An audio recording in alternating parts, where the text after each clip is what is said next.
लेकिन ये साला कर क्या रहा है यहाँ पे? रुको जरा, सबर करो। रोज रोज वही काम। थक गई हूँ मैं तो इन सब से। आज तो अम्मा से बात करके ही रहूंगी। मुझसे नहीं होता कोई काम। अभी मजा आएगा ना भिड़ो। अम्मा, मैं ये कह रही थी, रोज रोज घर के वही काम करके मैं तो थक गई हूँ। अब मुझसे घर का काम नहीं होता, तो फिर कौन करेगा? मुझे क्या पता कौन करेगा। कोई काम वाली रख लो, या फिर घर के काम करने के लिए मुझे सैलरी दो, तब करूँगी। ठीक है, ले लेना। लेकिन अगर मुझे काम पसंद नहीं आया तो मैं काम वाली बदल दूंगी।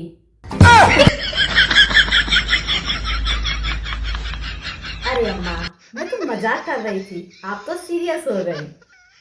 इस गुड़िया का कुछ नहीं पता, ये कब से ले आए।